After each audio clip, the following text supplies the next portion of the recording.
All right, we good. We good? Yeah, we good.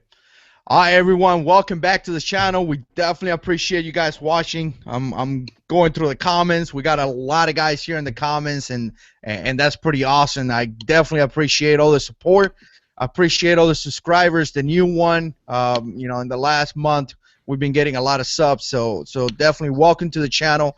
I appreciate you guys watching, and I see some of the old subscribers here as well. Thank you so much for coming. Coming here and spending time with us. I see a couple of Marines in the comments as well. So for you guys, Devil Dog, Semper Fi, and don't be hating on the Army because Mac is here.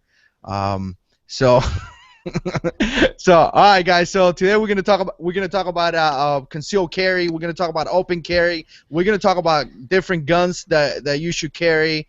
Which ones are better for concealed carry. We're gonna talk about knife. We're gonna talk about whatever you guys want to talk about. So if you guys got any comments or anything that you want us to talk about, make sure you put it in the comments so I could keep track of that. Now, if you're watching this in a different platform, if you want to come into the YouTube channel and watch it there, because you could put comments there and I could keep track of the comments. If you're watching it in Twitter or something crazy, I won't be able to keep track of the comments as well. So if you ask a question, I don't know if I'm going to be able to answer that question. So if you guys like the video, make sure you like the video, share the video. It helps out to spread the word and helps out. It helps out the channel. You guys know that. So with that said, let's do a quick intro, and we got the Alabama Owens. All right, hey guys, I'm the Alabama Owens. I make YouTube videos. Appreciate JH6 bringing me in tonight. I am actually getting back into making videos. I've kind of been inactive for a while, but I'm getting back into it. I'm gonna try to start doing a schedule every Tuesday and Thursday night. I'll have a video. I may have something random somewhere in between, just anywhere there. And actually, Tuesday night I got a video coming out on my new concealed carry piece, so I'm going to have to be careful and not show that tonight so that it debuts on my channel. So be sure and go and sub to my channel if you're not already. Cool. Now I got the next one that we have is one of the most famous guy here on YouTube, Nick. Hey, I'm just glad that you being the biggest channel on YouTube. I mean, you're like at 5 billion subscribers. I'm just glad that you look down on me and throw some charity my way. You're a YouTube superstar with your sexy accent. You're like the James Bond of gun YouTube channels, man. Now, see, I was gonna say he is Hickok 45 of 2015. There you go. Yeah. I don't know what she's talking about, man. Every time you come here, you lose like 10 subscribers. That is true. Oh man. But go ahead, bro. Do an intro. My name's Nick with Practically Tactical. We do a live show every Wednesday nights now. We're back to every Wednesday night at 8 p.m. Central, and I'm actually doing a whole bunch of YouTube videos.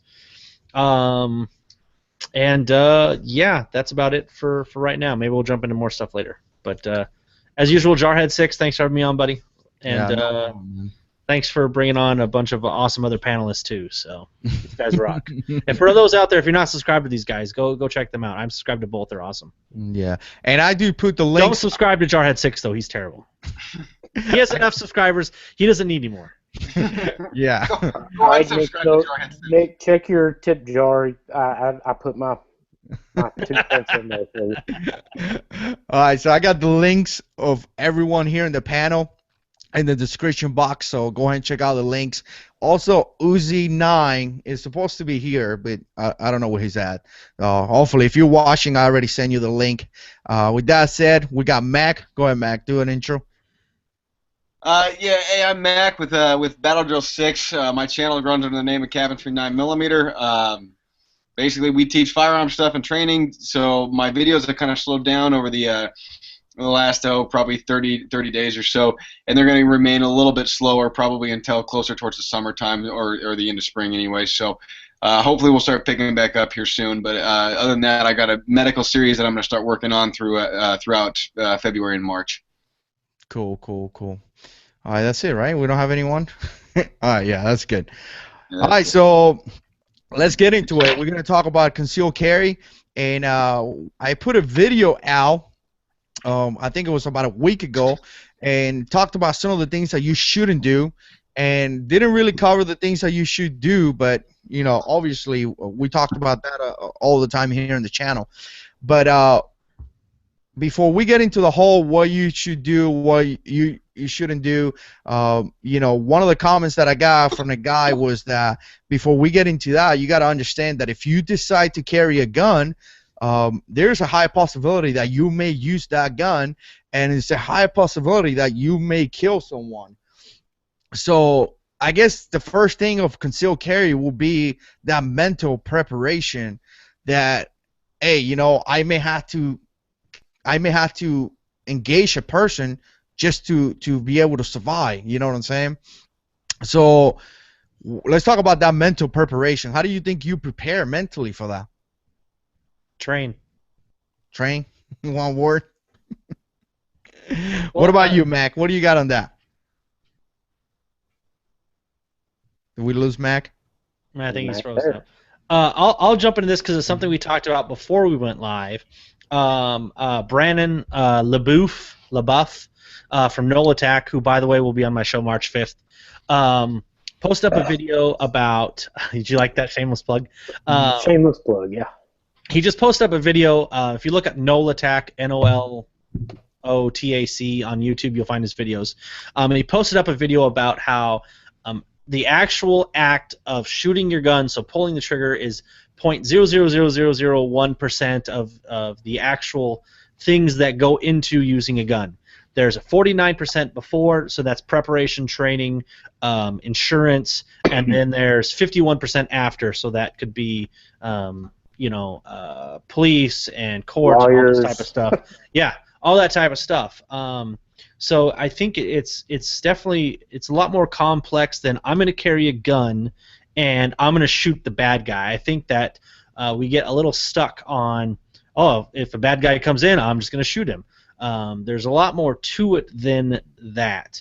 But I mean, and I actually had this conversation at work today. I work in a gun shop, for those that are curious. You know, if for those of us that conceal carry, we take a gun everywhere, we actually have to be more careful of being in confrontation. We actually have to try even harder to get out of confrontations. We have to try harder to walk away. We have to try harder to be the big man, because guess what? We carry a gun, so there are responsibilities that come with that. If we have to use our gun, then and it gets to that level, so be it. But I think a lot of people, if you just carry a gun and that is it, then that's saying that, you know, if all you carry is a hammer, then every problem looks like a nail. And there's a lot more to it than that.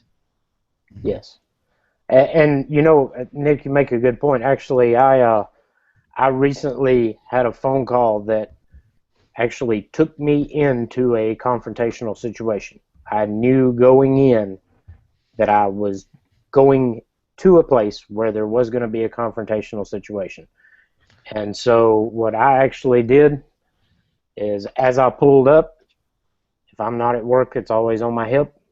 I pulled up, I took it off, I locked it in the console, locked my car, and then went into the situation, because I don't want to be stepping in knowing ahead of time that I'm moving into a confrontational situation and be armed. Mm-hmm. And I preface that with saying that I knew that the other people were not armed. Yeah. And there were officials involved.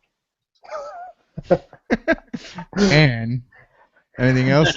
No, that's it. That's it. But that's just, you know, I actually recently had a situation where I knew that being armed was not the right situation. The police were already there. It was a confrontational situation. I did not want to go in being armed. Yeah. What the hell are you doing in your off time, man? Yeah. Man, you know, it was not a personal situation. It was, I can't go into it, but anyway. Well, you know, a while ago I put a video on this, but I got into a situation where this car, you guys probably remember, well, Mac, you weren't around, but this car kind of slowed down to kind of get my attention, and I kind of slowed down, and I was thinking the guy was gonna tell me something like, "Hey, look, I don't know, your tail lights out, or something, your back tire, or something happened to it." And next thing I know, this guy's like cursing me out, and like I'm talking about a different level of cursing me out, like his eyeballs were coming out of his face, like spit was coming out, like this guy was like flipping out, and which I felt really bad for him, to tell you the truth, because I mean that guy was going home. Hopefully he didn't abuse his wife and kids or did something crazy. But he got really mad because I was driving speed limit. I was going maybe like 45 and a 45 or 55 and a 55. I don't know, but I was going I wasn't speeding or anything, and he was in a rush, and it was one of those one lane street. And he got mad, and like he flipped out, and he told me that he was gonna f this, f that, and he was gonna come out of the car, and like I'm stopped there with my car, and I got my gun, like I'm touching my gun, like my gun is like right there on my fingers, and I just drove away, and I kept looking back to make sure he didn't follow me, but again, I could have replied like, yeah, f you, and he would have come out of the car, and he would have had a big surprise because I was carrying a Glock or whatever I was carrying. But first, for what? You know what I'm saying? I just walked away because I know that that could have get me in jail. If something happened and the guy actually attacked me and I shoot him, yeah, I do have the right to defend my car because of the castle laws or whatever. But I had the chance to just walk away, so I took that chance. And some of you guys may be like, "Oh, you're not man enough. I would have said this and said, sure, that's on you. I just walked away. That's my Avoid the take on it. confrontation. Yeah. Avoid the confrontation. That's the best way to survive a situation. If you want to win a firefight, don't get in a firefight. So I think people, and it's nice that you said, because I think people are confused on what a firefight is. I think people are so much into the movies that you think it's cool. You're gonna like do a combat role, jump in the air, switch your magazines, and kill 3 guys with a Glock 17 as you utilizing your laser and your TLR-3. And that's not the case. That's not what's gonna happen. I'm telling you right now. You're gonna be scared. You're gonna put your head down, and you're gonna be thinking to yourself, "How the heck did I made it here?" You should just told him no habla inglés. Yeah. The funny thing is, like, my wife was next to me, and my kids were in the back, and my wife carries a gun too. So, I mean, as something funny, I could have just seen his face if he would have actually got out of the car and run towards my car. We both are carrying a gun, so he would have pooped himself. It would have been funny, but again, we just walked away. Walk away, people. You don't need to get into a fight. Yeah, that's just not cool. You don't need to kill. And plus, you know what? The guy got so pissed and start cursing, and he got so mad. Obviously, he has some type of issue. I live in a military base. Maybe he just get out of the Marine Corps. Maybe he has some, I don't know, some combat stress that he's dealing with. I mean, for what, man? Just walk away, man. That's my take on it. Do that they get stressed from? What's up? So what do Marines do that they get stressed out from? I mean, oh. You know what? Out of respect of the Alabama Owens, because his dad was an Army soldier, I'm just gonna stay quiet and not make too many soldier jokes. No, people, though, for you guys watching, I know 50 Stitches or Steel is here. I know he's a soldier too. We if you're in the military, you know that Marines and Air Force and Navy, we always like to mess around, but we definitely appreciate everybody that served. So, any preparations, Mac, when it comes down to actually carrying a gun and being prepared to engage a person? Anything that people could do? Well, and like, I always preach, and obviously I'm a little bit biased, but I always preach that training is the biggest thing that you can ever do to prepare yourself. But the big thing is, too, is just mentally preparing yourself in the morning. When you strap on your gun, you're getting ready to go to work or, go wherever it is that you're going for that day. 2 things that you need to do is that you need to realize that, one, that is your patrol. we have law enforcement, they go on patrol and they do their, whatever 12 or 24-hour shifts or whatever their shift is. They're going on patrol for that day. Military, we go out and we do our patrols. When you're an armed citizen and you're acting in that armed citizen category, you're going on patrol. So you need to do those checks and inspections on yourself and make sure that, yes, my firearm is loaded, and whether we're talking about safety checks or just unloaded or just unloading and reloading that pistol, whatever it is, we need to make sure that we're doing these things and getting our mind mentally prepared. And a great way to do that is by doing vignettes and figuring out, okay, what am I going to do in this situation when this happens, and we can run ourselves through those during the middle of the day. And that's one thing that I learned a long time ago when I was a private from my first sergeant.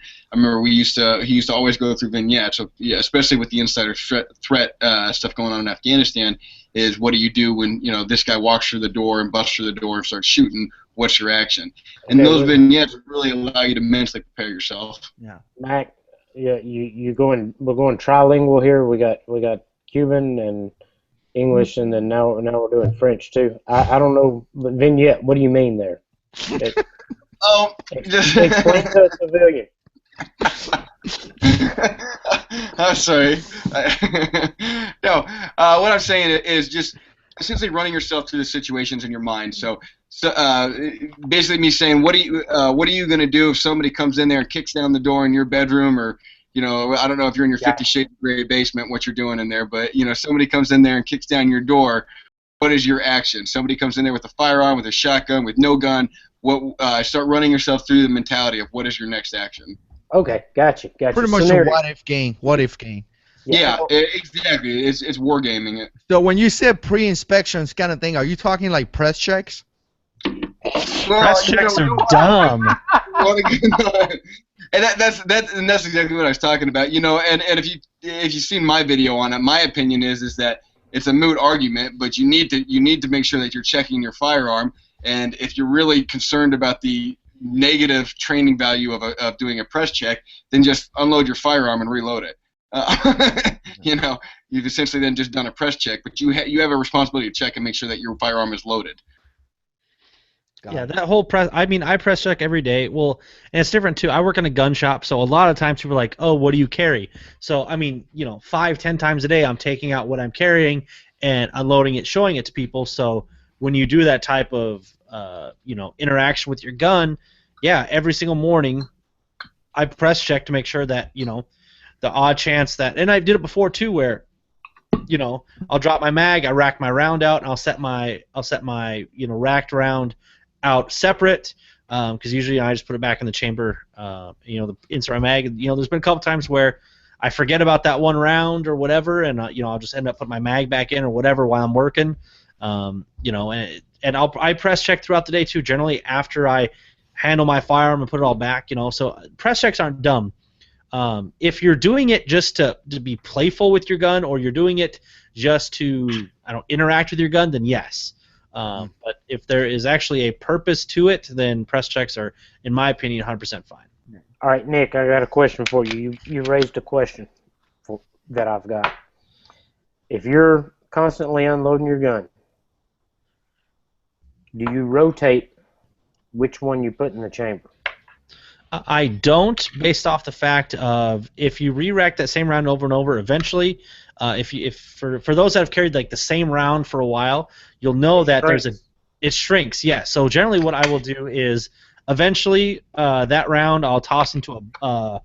Actually, it's locked up, but it'll shrink, and I'll either just go down the range and just shoot it off, or I'll throw it in my retarded, ridiculous large Glock 33 round mag that I have as well, because the zombie apocalypse. You never know. You never know, and that's generally what I do. So that way, I'm only using that one round and affecting that one round. Okay. That's what I do, anyways. That way, I'm not rotating. I know you can rotate through stuff, but if I'm only messing up one round instead of the possibility of 17 others, Roger. That's what I do. Well, that's kind of my look on it too. I've heard people say, when you take it out, unload your mag, put that one in the bottom. That way you're rotating them through every single time. But I'm with you. Yeah. I'll re-rack the same round every time, and then when I start noticing that it's short, I'll pull it out and make sure that's one of the first ones I fire next time I go to the range. Yeah. I mean, if you're gonna rotate, no, I'm not gonna reload my mag that many damn times. Exactly. I mean, that's my thumbs aren't that strong, When it comes down to that video, it was some things that I miss, of course, and some things that I don't know. A lot of times I miss things on my videos because I'm still having issues how to make videos. There's this thing called pre-production where you're supposed to write down points and then you go into production and post-production. And if you make videos going to YouTube, you're gonna learn all that. But 90% of the time, I stand in front of my camera and I talk. There's no like let me do some investigation on this so I could come out with the right thing to say. So 90% of my videos is just me talking. Whatever comes out comes out. And when it comes down to press check, I go back to, for me, it's just basic inspection of your gun. Now, I see some guys in here on YouTube shooting, and they shoot like 5-6 rounds, and then they do the press check, and then they holster the gun, and then they shoot again, and then come on, man. You're just an idiot, It's kind of like a whole, don't do that, Check your gun, engage your target, and holster your gun. But if you wake up in the morning and you're gonna leave, and just like Mac was talking about a patrol, you going out in your patrol and your daily, and your everyday daily things that you do, hell yeah, I'm gonna check my guns to make sure it's good. I went to sleep, woke up in the morning, I closed my eyes, I lost visibility on my gun, and I'm gonna make sure it's good because I don't want to go into a fight and something happen. And a lot of guys say this like, well, you should know your gun is loaded. How many times you think you close your front door of your house and then you realize when you wake up in the morning that you left the front door open? Or how many times you left the car and you left your car keys inside the car? I mean, we are humans, and humans make mistakes.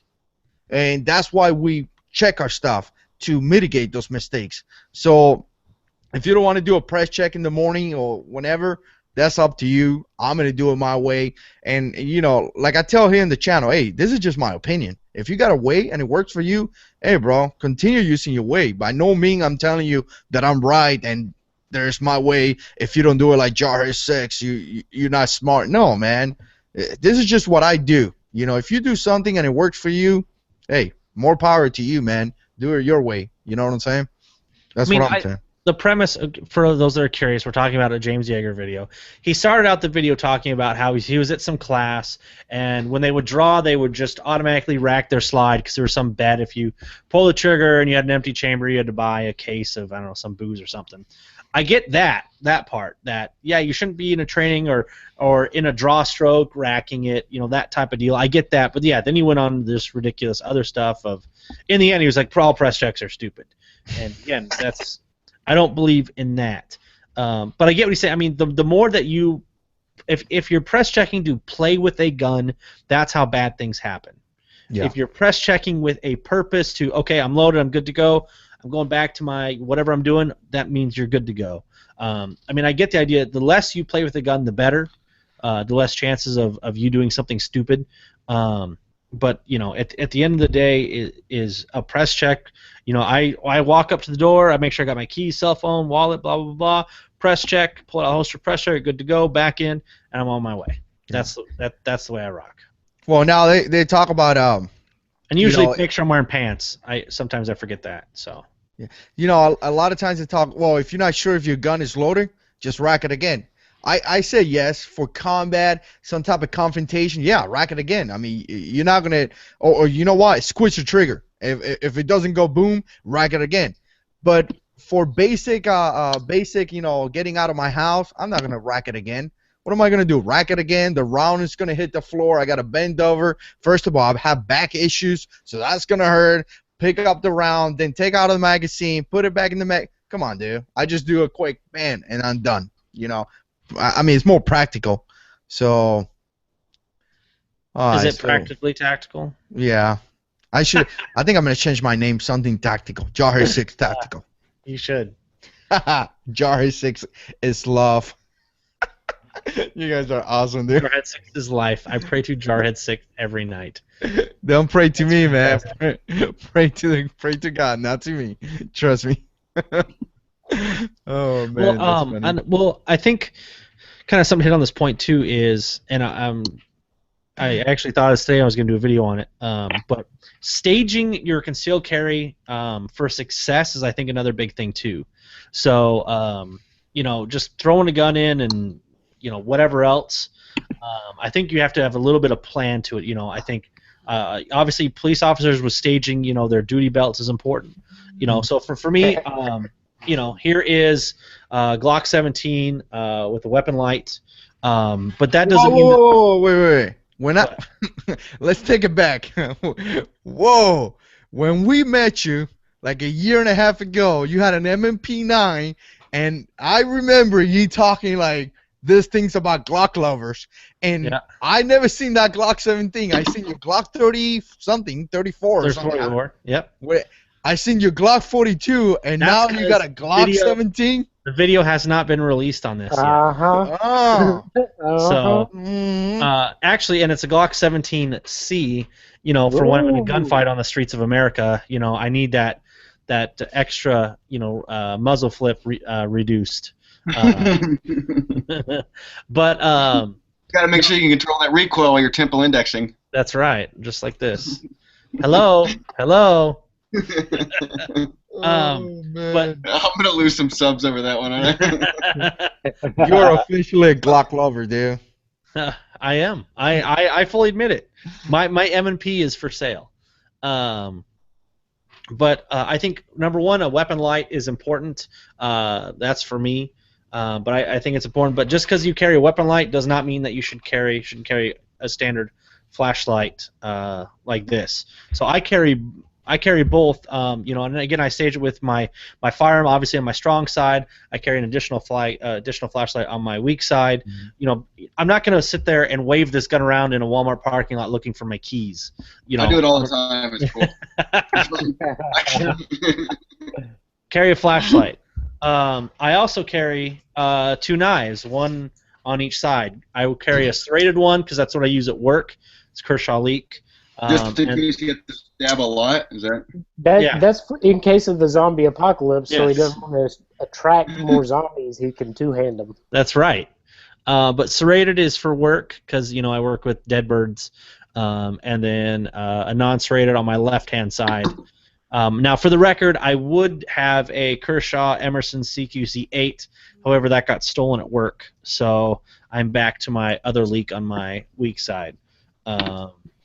But that's, I think, staging yourself for a situation or success is good, and you know that way you don't be necessarily dependent on your strong side. I mean, shameless plug, episode 59 of Practically Tactical with MDFI. We talked about the numbers that well, man.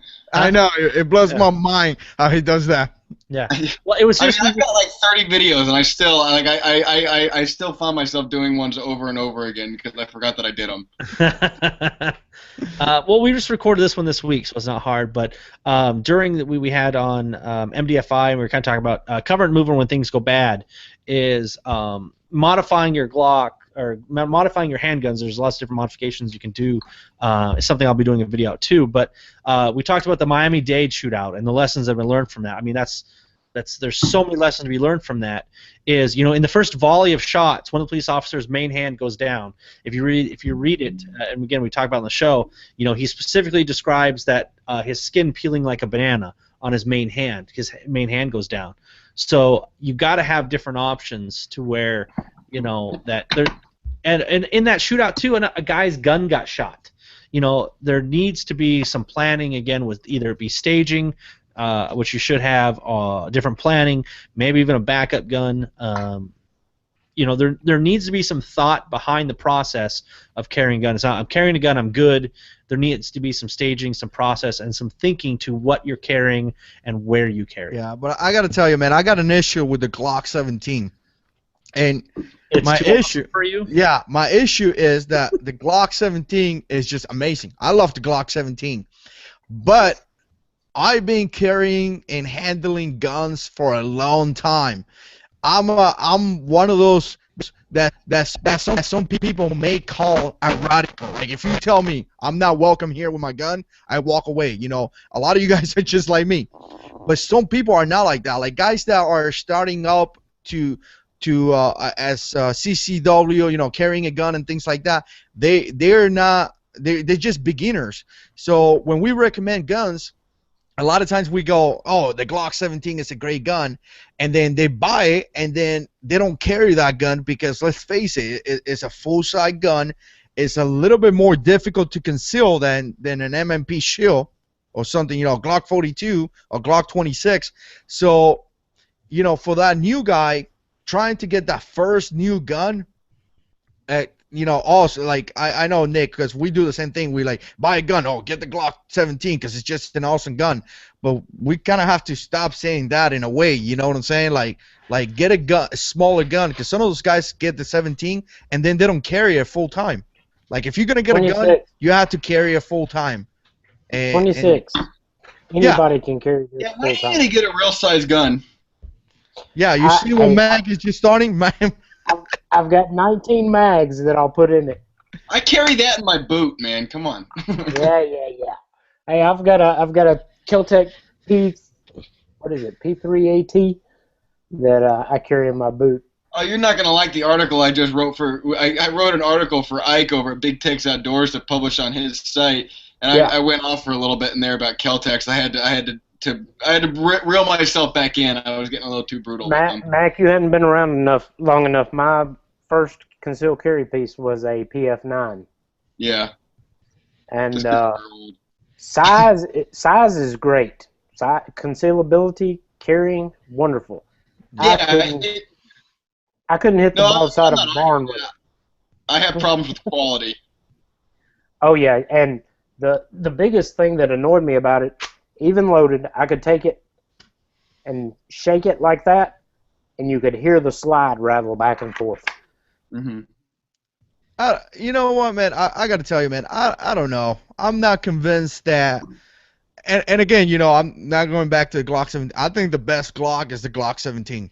I think it's an awesome Glock. I just don't think that a lot of guys out there, if they get that gun for the first gun, are going to have issues, because you actually have to love the fact that you have, you know, you have to love the fact that you can carry a gun to be able to carry that gun. Some people will carry it for a month. I agree with you wholeheartedly. And then stop. But the thing that I'm going to, let's think about this. A Glock 26 versus a 17. Other than, you know, the 17 carries more rounds, have more velocity, and all that stuff. I get that in paper, like if you write the stats, I get that the Glock 17 has more ballistic and all that stuff that I don't know anything about. But does the basic guy, the basic civilian, the basic guy, can you do the same thing with the Glock 26 that you do with the Glock 17? You know what I'm saying? I actually shoot a 26 better than a 17. I'm more accurate with a 26. That's psychological, though, because that's psychological or not, it's fact. No. I got you. I understand what you're saying, but that's because I hear that argument all the time when people talk to me and they say, well, you know, this gun doesn't fit my hand, or this gun, you know, this gun melts in my hand. It feels like butter sliding down my palms. Like, you know, whatever an analogy they want to use for it. People always tell me that, and they say, and typically what they're referring to is they're trying to figure out a way to justify not buying a Glock because they have a little bit beefier grips on them, and they you know, they just don't want to admit that they were wrong by never getting one in the past. But it's when a grip on a firearm doesn't fit you, or you don't shoot that firearm well, it's a lack of training. It's not a lack on the gun's part. Especially when you're talking about you're going from a subcompact, so that you're shooting the harder gun better. Typically, it's psychological, and typically when you put people like that on the range and you have them do it side by side, they'll always shoot the other guns better. The 19 or the 17 or whatever, you know, whatever variant it is, they're typically going to shoot that full size gun better. It's just it's a matter of you feel more comfortable with that 26, which is where that psychology comes in on it. Well, and also, you know, of course, Mac's really the only one that's really young enough for this to be a concern. But the current fashion is more slim clothes than, you know. Are you saying you maybe. wear skinny jeans? Is that what you're Yeah, I telling don't us wear- right now? I do not wear skinny jeans, but Mac may. But you know, a 17 is definitely not going to conceal with skinny jeans and a tight T-shirt. Well, not to give too much away, but maybe if you buy a Glock 17, don't carry it.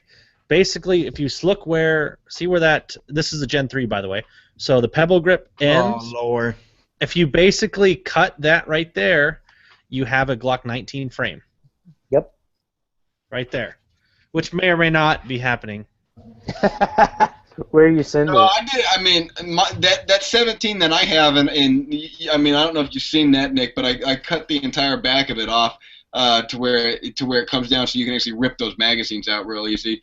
And it's a similar concept to doing it. And if I really wanted to, and I wanted to cut it down, it wouldn't be a big deal to take another, I don't know, quarter of an inch off there to be able to put those 19 mags in it. But you know, I don't own a 19 anymore, so I just don't. There wasn't a need for doing it. Everybody's talking about the 17, so I had to go and get mine, cause you know. You're jelly. You're Yeah. jelly. Yeah. Is You know- yours? I'm sorry. Is yours compensated? No. Oh well. Guess you're not in the cool club. It's a 9mm. I mean, I got over 300 videos. I mean, on even the old YouTube. man can control the recoil with a 9mm.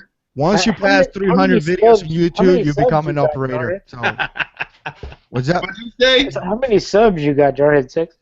I don't know, like 46 something. But once you get 300 videos on YouTube and you buy a hat and you put an American flag, you get cool headphones. You're an become operator. an operator. So, you know, people think that you have to go to boot camp and all that stuff. It's not true, man. You know. So, I'm an expert when it comes down to internet stuff. So, which, by the way, like people email me and ask me about the best guns. I'm not an expert or anything, so a lot of times I just give advice to people on what I got that I like, but you know, I don't know everything about every gun out there. So if I say I don't know, sorry, man. But question that we got in the comments was the Beretta. The military carries the Beretta, you know, what is it, M9, but in the civilian market it's the S, what is it, something 92 SF or whatever it is. 92 FS. Yeah, there we go. I think it's a good gun. I carry one in Iraq and Afghanistan. I know in Afghanistan for sure. It's a good gun, but there's so many better guns out there that I'm not gonna spend my money. I mean, I seen it for $500-600. If I had to buy a gun for $500-600, I will get a Glock or I will get an MMP. Okay, what about this? What about a clone? Because Taurus has a pretty nice Beretta clone that's, what, 350? Yeah. I mean, All right, hold on. Here's the moment that me and Mac have to take over the show here. Like, for one, I will not be caught dead with that Taurus in my hand. Like, well, I mean, you will be dead. So, I mean, you know, but the Beretta, the M9 is just, I mean, it's an overpriced piece of Italian junk. Like, I mean, I shouldn't say that. It's not a junk pistol. It's a piss poorly designed pistol, though. I mean, it's got the safety in the most inconvenient place in the world. The grip, you want to talk about an uncomfortable grip on a pistol that's got the least amount of ergonomics I've ever seen on a firearm. True. And the fact that the hammer mechanism in there, the firing mechanism in that gun, has so many internally moving components internally, it's a recipe for a disaster with a firearm. Now, don't get me wrong, Mel Gibson made it look sexy as hell in Lethal Weapon, but that doesn't mean it's a good firearm. Who doesn't like to roll around on the ground and shoot that gun? I do it all the time. I mean, that's how I train. Like shooting the guy, like out the window. It's awesome. Come take a class. Yeah. Okay, I gotta jump on the Taurus thing though. I try working in a shop. I try not to sell Taurus unless somebody walks in and says I want to buy that Taurus. I never try to sell a Taurus. So for those that don't know, I work at a gun shop that has a shooting range. I have seen Tauruses. The slides fly forward. I've seen the slides fly backwards. I've seen sights fall off. I've seen screws fall off. I've seen an abnormally amount more of issues with Tauruses than, I mean, there's issues with every single gun. Of course, when you work on a range, you see a large amount of guns. But when there's a dramatic amount of issues with with a gunman with one specific gun manufacturer versus everybody else, there's issues with it. And that's what for me, I can never ever, I don't care what model Taurus it is, even the Curve, as much as I know everyone on this panel is a huge fan of. I can't do the Curve. When you see an abnormally amount of failures out of a manufacturer, and let's be honest too, it is hard to make a bad gun nowadays. With the way technology and computers, like you can literally, again, we're talking, you can have thousandths of an inch, cutting whatever being off, or tolerances. There we go. You can be so so exact with your cuts with computers and stuff that it actually is hard to make a bad firearm nowadays. But Taurus still manages. To do that. Where are they made? Brazil. Exactly. They make bikinis there, not guns. Sorry, JH6. No, man. I unless I find one for a good price, you ought to buy a Taurus for a good price. I got one that I'll sell you. It's that crappy one I did a review on. That was a mistake. That goes in my gun box that's labeled "What was I thinking?" Oh, I got guns like that. I'm not gonna lie, man. I carry one in combat. If I find one for a couple of $100, and just to tell people, hey, look, I used to have this. Just remember, I just like you guys, I like guns. So I may buy a gun, use it for a while, and then get rid of it. You know what I'm saying? So I'm not going to discard the fact that I'm not going to say I'm never going to get one. But I prefer, like I said at the beginning, there's a million guns out there that I would take over the M9. First of all, the M9 is pretty heavy. It's a very heavy gun. And, in combat and in some type of survival situation, all that weight is going to equal slowing you down. And like I said, I have back surgery, man. I'm not down to carry a bunch of extra weight for no reason. I'm good with my Glock 17. So, or MMP9. I really want to get me one of those and try it out, because I don't know, since I got the MMP 45, I'm loving mine, man. Jared, I got a Taurus Millennium Pro I'll sell you. Let me know how much you want to pay for it. It's yours. God, I'll give you $5, Mac. It's 6. How's 6 sound? You go with 6? It misfires about once every 6 rounds, so that's why I was going to sell it to Jarhead. If you pay shipping, I'll do 6. Man, you guys are mean. Hey, Jarhead 6. Is your Taurus in 45? No, I don't got one. No. I was talking to Mac. Mac, is your Taurus in 45? Oh wow! Here we go. I bet it is, and you're gonna buy it. You're gonna buy it. Yeah.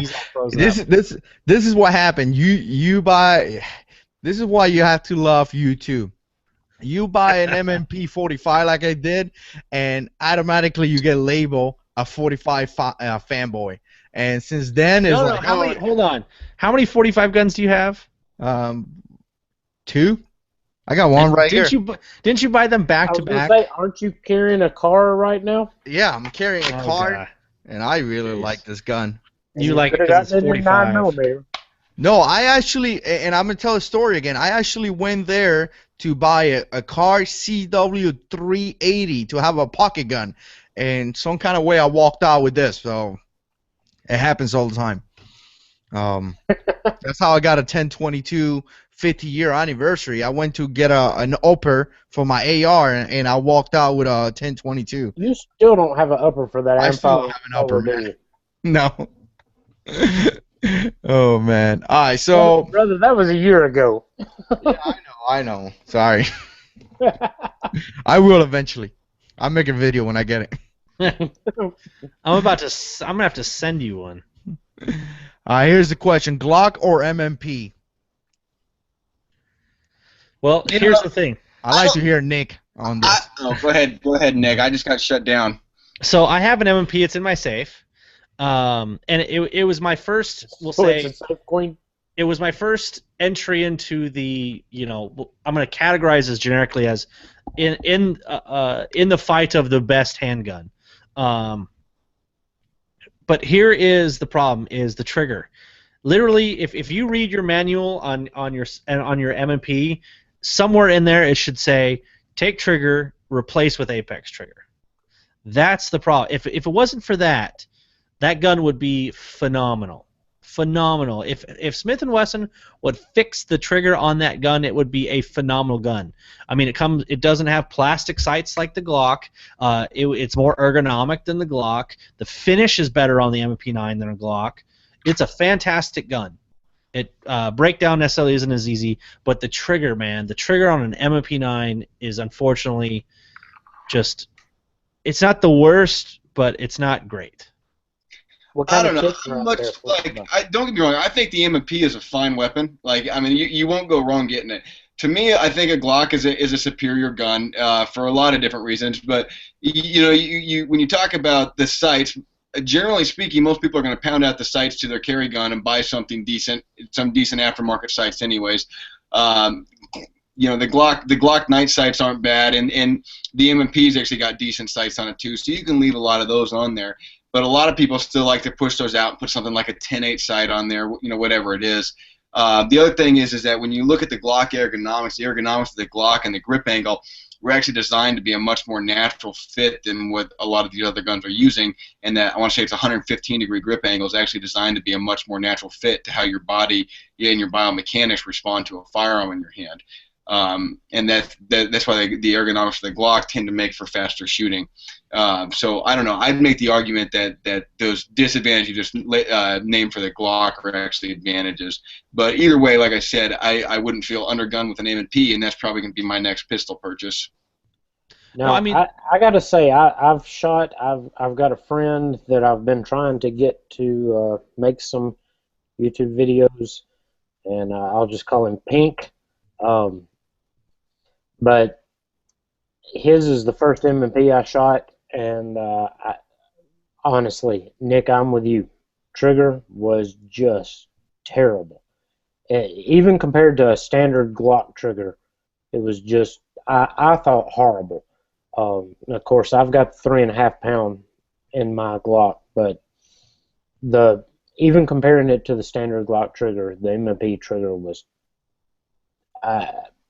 I just hated it personally. well, I mean, the Shield has a better trigger than the M&P based off the fact of just the way that Smith & Wesson designs their triggers with that hinge point is since the Shield is smaller, based off the way they're designed, the Shield has a better trigger. But I'd also say there's a lot of inconsistencies. Like today in the shop, I was actually showing a guy a Shield trigger, and holy cow, I thought this gun probably has like a 4-pound trigger right out of the box. I'm like, holy crap. And so I went and grabbed another M&P Shield, and it feels like an 8-pound trigger. And I go through two different, you know, and so many people have M&Ps that say, hey, the trigger's great, or, you know, and like mine, you know, it's not, and it's also gotten a lot of gritty over time. Just But a crapshoot. to me, it seems like that for M&Ps. I mean, a Glock trigger is a Glock trigger, literally. Now, there's different models come with a 4-point or 5.5-pound trigger, but they're pretty consistent in that aspect. But what I tell a lot of people, the biggest thing when it comes to Glocks is the aftermarket sights. You can put, or I'm sorry, any aftermarket parts. You know, like I was talking in the chat there, look up OC triggers. They're a $35 adjustable trigger. It's in my Glock 34. Is it a ZevTech trigger? No, but guess what? It's $35, not $150. You can go pick up ZevTech, Glockworks, Competition Spring Kit, and the Z4 Gen 4 race connector. You can pick up both of those parts for less than $30. There's so many aftermarket parts available for Glocks, man. You can literally do anything with them. I mean, you can go out and buy customized slides now from 15 million different companies, triggers, sights, barrels. I mean, that's really where you can take a Glock, and it's kind of like a handheld AR. You can do anything you want with it. And I think it's just me and you, Al. So. No, I'm back. I'm back in. Sorry, I was looking at comments. I don't know why. I actually wasn't listening to you. I was looking at comments. That's. I'm sure. I'm assuming everybody is like that at this point. So. I was watching a different Nick channel. was talking. Go away. I wasn't even listening to what I was saying. So. Hey, I understand. Did Jarhead leave the chat? Is he gone?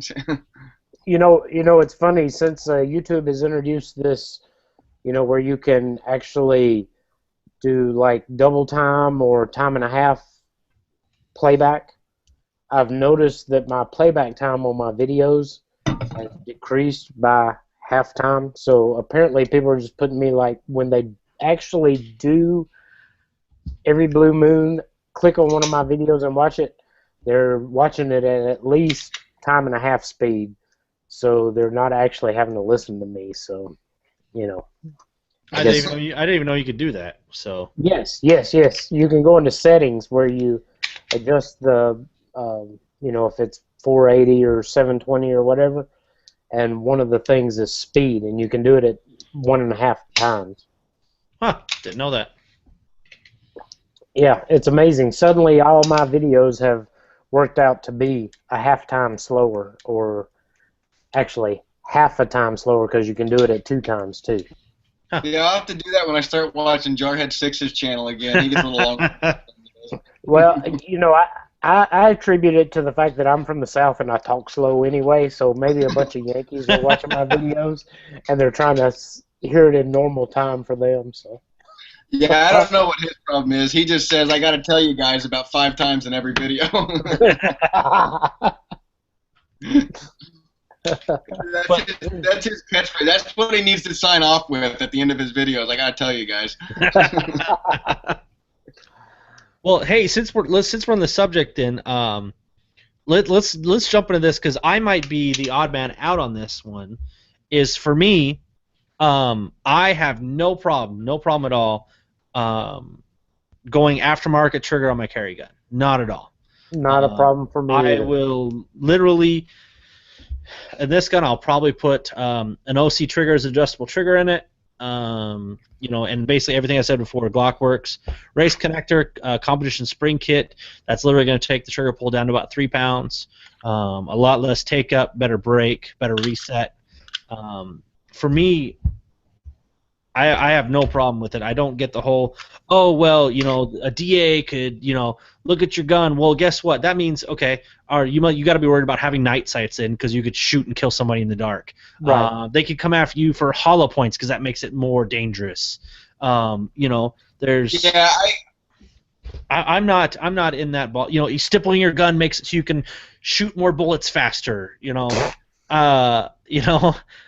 I am not in that crowd. 30-round clip. Yeah. clip magazine. Yeah. No, I Nick, use the 3.5 in my Glock. You customize your gun to make it efficient at what you're trying to do, and then if you end up in an engagement and you find a DA that's willing to press that against you, that you made your gun too deadly, that you turned a firearm into a more deadly weapon, or some whatever bullshit he wants to spew, whatever crap he wants to spew, if there's a DA that's willing to do that, and there's a jury willing to convict you, then your luck is done anyways. You were going to jail. Well, no, that's yeah. To me, it's just this is meant to be a deadly thing. That's right. That's the simple fact of it. Like the whole Ferguson police and putting the ball bullet catcher, for lack of, I don't know what that thing is called, on the end of your barrel, or these different type of rounds that make it less lethal. Or this was designed to be a lethal firearm. It's designed to be a lethal tool. Yes. And ways to make a gun less lethal, to me, is just ignorant. Stupid. It's just, yeah, it's it's designed to be a tool to help be lethal. That's what it is. Hopefully, again, we never have to use it. Hopefully, we never have to do that.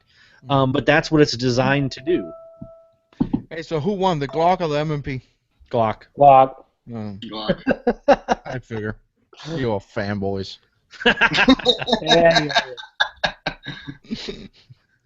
I like Glocks too. Hey, aren't you carrying that stupid car? Whoa, man, that's just not called for, man. Stupid Hey. car. Car are amazing pistols, man. The trigger is amazing. I'm telling you, a car is just plus. Can't believe you call my car stupid. Look at this, man. This is a pretty gun, dude. And it's very inexpensive, very budget friendly. I think I paid $319 for this gun, and it's very slim. I mean, it conceals very well. This is a good gun, man. It No, works. And it's in 45. Actually, I really like the cars, man. I think that they're quality guns. Hell From the yeah, little I know man. about them, and I haven't trained with them enough to really give an And honest review. and But Dan is smiling all over himself right now, isn't he? Is he still in? Oh, I don't know if Dan is watching, but if he Dan, is Dan was in the chat earlier, but if he's still there, he's smiling all over himself. He loves his cars too. oh yeah, car is just an awesome gun, man. But again, it's a concealed piece. It's not. I mean, this is just a concealed piece. This is not a home defense gun. This is not anything else. I mean, I one just of the hate biggest you couldn't get it in 9mm. because I got several pistols in 9, and like I said, man, other than I'm a fanboy when it comes down to handguns, I really like handguns. I like all the calibers. This is not my go to war combat pistol. This is not my pistol for everything. I got a Glock 17, I got a Glock 19, I got all the pistols. This was just a nice looking gun that I bought as a concealed piece, and I liked it, man. Just there's nothing wrong if you buy a gun because it's cool, dude. I do that all the time. I'm sure you guys do it too. It was just a cool factor, I guess, if you want to put it like that way. I'm actually a big fan of cars. Unfortunately, the shop I work in doesn't sell them. But for me, again, if you can't afford, I mean, there are budget restrictions. Not everybody can walk out and buy a Glock. I absolutely understand that. Car is a great option to go to. I like cars. I haven't got a chance to shoot them, and I know they have a bad reputation. We have a couple Bursas in our shop. Just for me playing with them, they actually have a really nice trigger in them. That's all I know about them. I don't have any experience with them shooting them, but they actually have a really nice trigger. Of course, the models we have in the gun shop have magazine disconnects, so that makes them sucky. I'm sorry, in my opinion. Nick is like this, so I gotta be like this too. Yeah, just talk to it. Hello.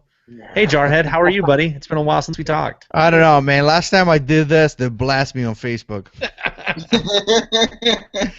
I think that video took 1,000 views in like 3 hours.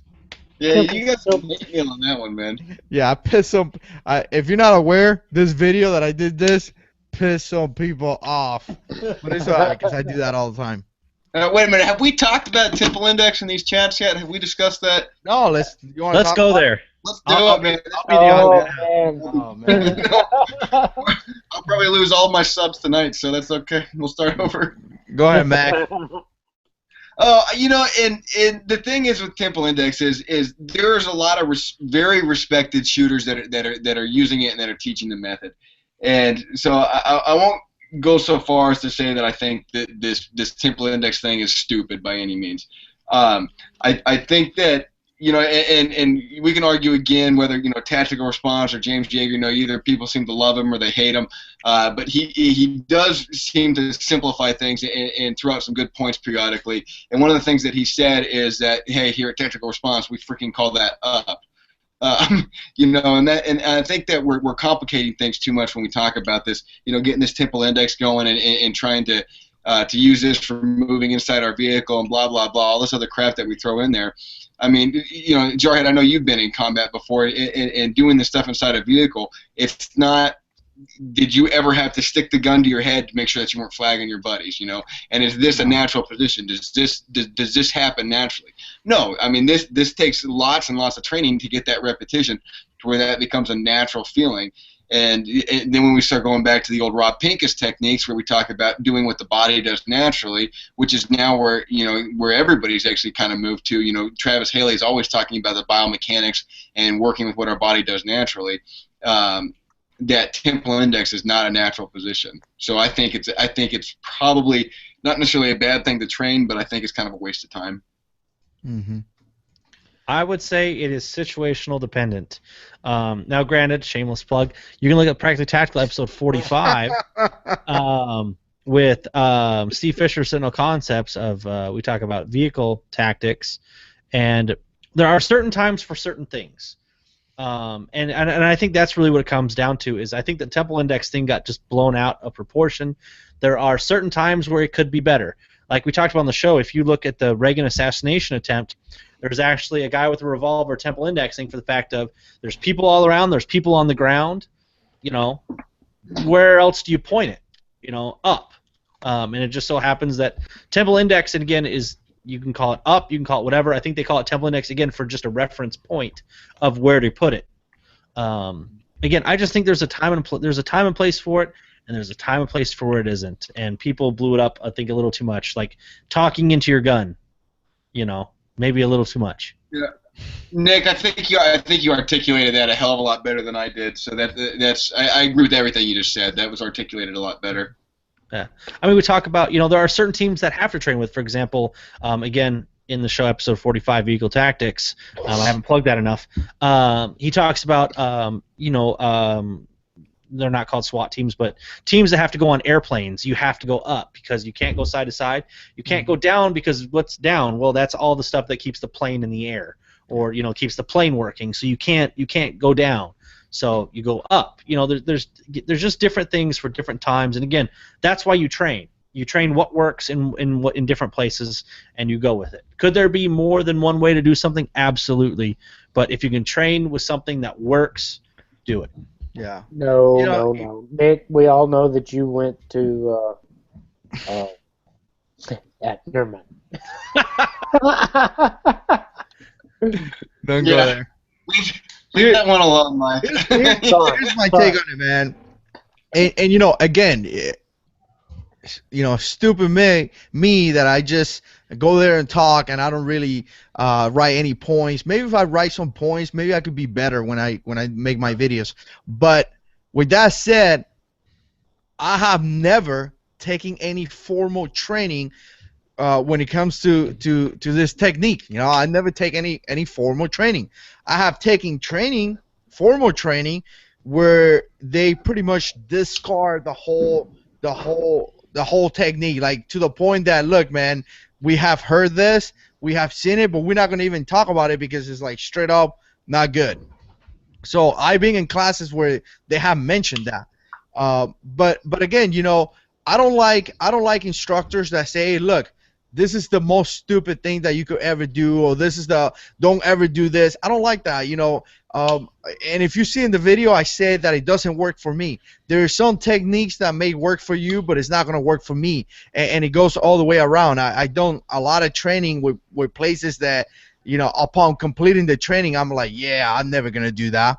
I was told one time I went through this knife technique training, and it was so stupid that I was like, I'm never going to do that. That's probably going to get somebody killed. But with that said, to me, even though I haven't taken formal training, it just doesn't make sense to me, that technique, because if I have to get out of a car, if I have to get out of the car as a civilian, that means that I took a hard hit. Something happened that I have to stop that car. Either my car got disabled or something happened that I have to stop that car. If I have to get out of the car, it's because something bad happened. So I'm going to open that door, I'm going to put my left foot on the ground, and I'm going to stick my gun in somebody's face. You know what I'm saying? If the other way around, I'm just going to drive away. So if I have to get out of the car, it's because something bad happened. So I'm not going to get out of the car with my gun facing up. I'm going to get out of the car with my gun in my chest, pushing that gun out and getting sun. But again, you know, there may be I guess there may be a chance, you know, I'm not going to say never. There may be a chance where this is okay. If that chance comes around, do that. But I don't see myself doing that. I see myself pointing the gun down 45 degrees towards the ground, because from here I could engage the target, and it's more naturally, you know, you push out. Here it's kind of like it just doesn't feel right to me. The movement doesn't. I just don't like it. Well, The bottom line is that I don't like it, so I'm not gonna use it.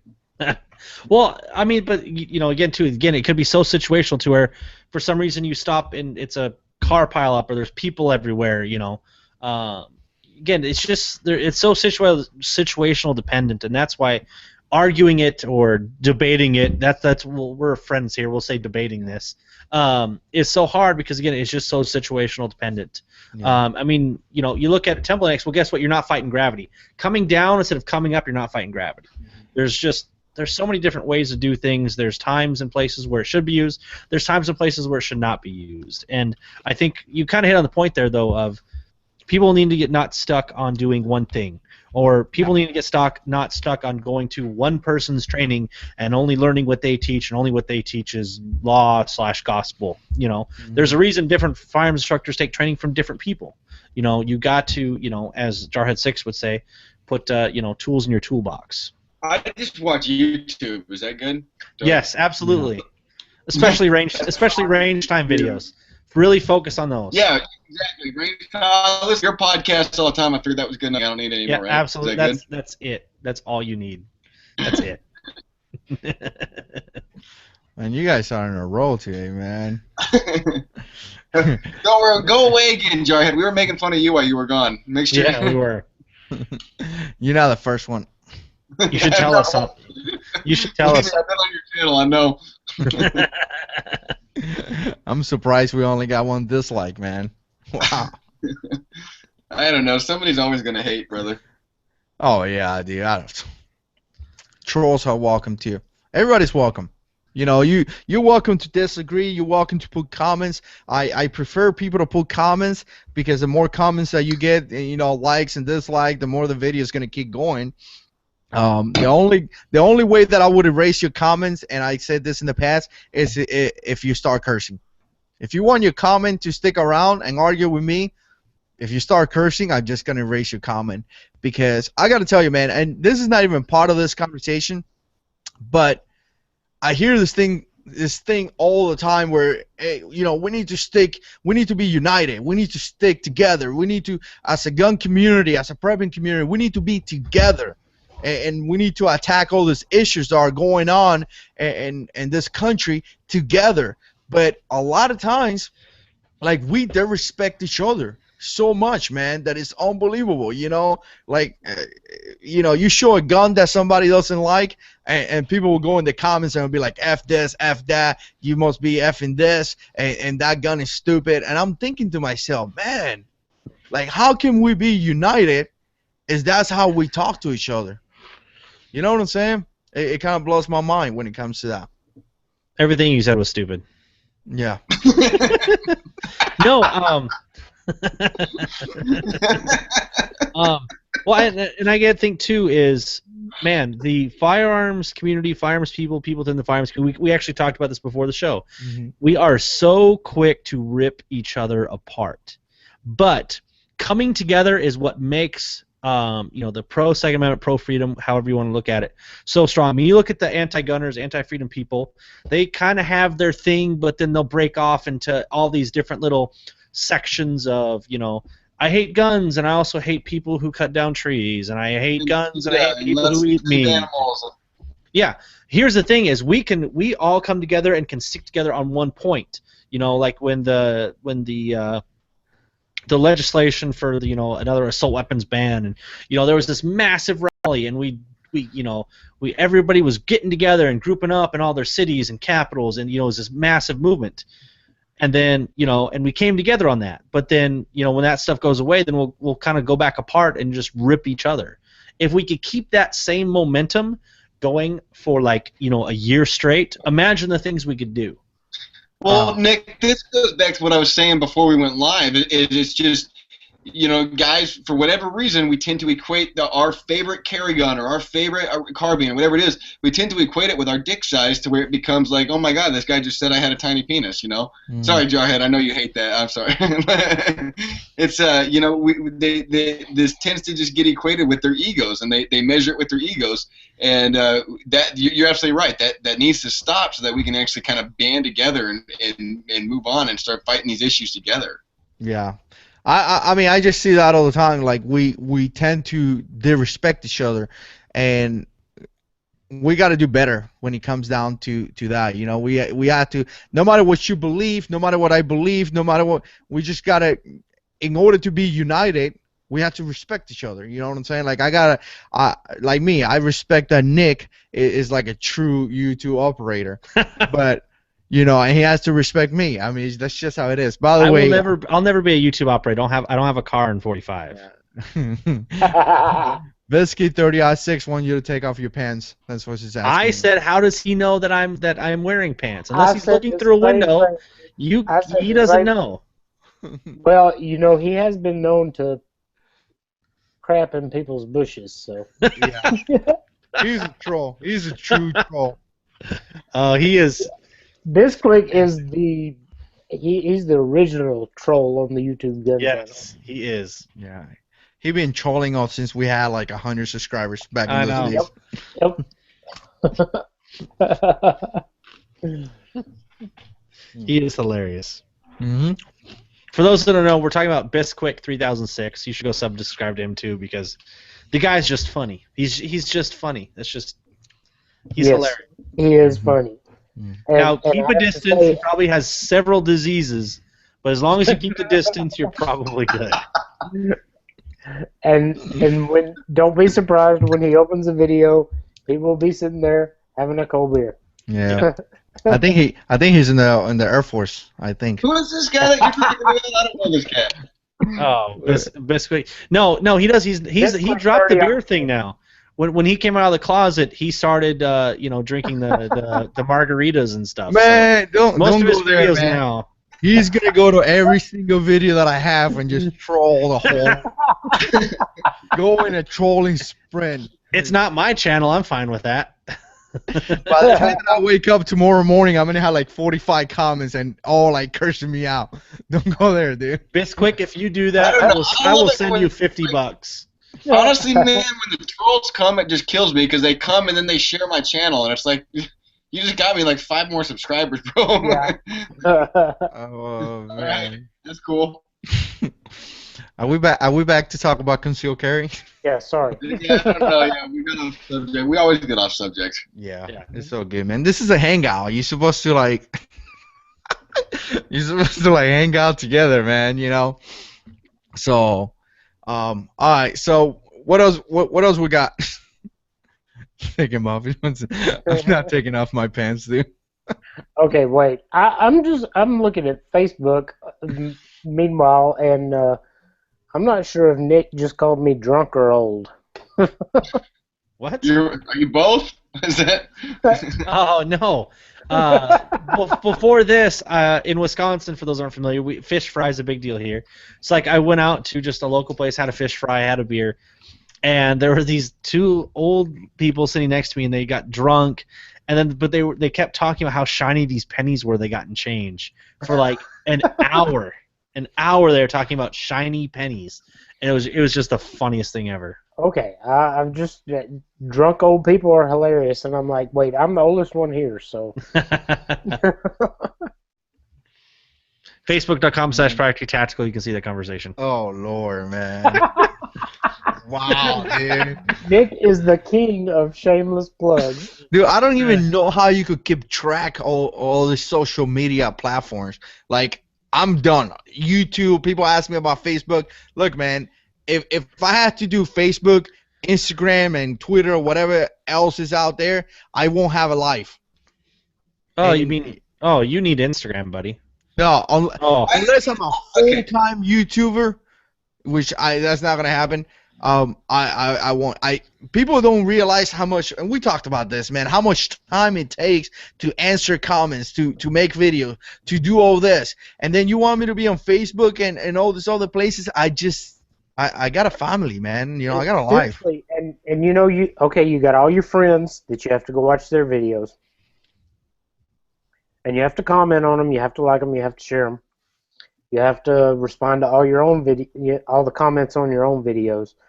Seriously, I was telling somebody today, I probably use more data on my phone than anybody I know, because on my drive into and on the way home from work, I actually have a playlist that I run of everybody's new videos. So I may not actually watch your video, but I at least listen to it when I was driving in. And then, it may be a couple hours later when I actually comment on it. But, it takes time. I don't know, man. I haven't I still haven't figured out how to use this freaking Google Plus thing. I don't play with this. I barely know how to use Facebook. Like I can post on there. That's about as far as I've got. Like I've never messed around with Instagram, Twitter, or what's the other one? Pinterest. I'm starting to try and. What's that? Got all of them. I've got every single one of them. All of them? I'm sure you do. Yeah, I just can't, man. I bet you, are you sitting there? You're sitting there like Pinteresting or whatever right now, aren't you? Yes, sir. I actually no, I'm just on Facebook right now. I was doing more videos, and I actually went down to less videos because I couldn't keep track of the comments. And that's why I'm doing videos, Monday, Wednesdays, Fridays, and Sunday, because I got that day in the middle that I could answer comments, because it was getting overwhelming, and I don't want to be putting videos and not answer comments and not talk to people, because that's like pretty annoying, man. You watch a video, you put a comment, and no one ever answers you. And I just don't like that, because that's not really a community. That's just you making videos. And so I like being able to answer, and I like being able to talk to people, and I like to be able to be part of the community, not just you watching my videos. So it's just what I think. Either way, Instagram's where it's at, though, for guns. Yeah, I heard. Eventually, I'm gonna make it out there, man. But yeah, it's awesome. Not yet. Okay, so carry gun. My Instagram is just my pictures of my YouTube thumbnails.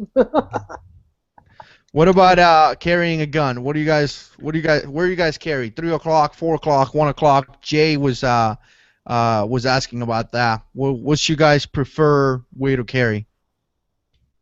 Even 4 holsters. o'clock. 4 o'clock. Hmm. And I carry the multi-holster.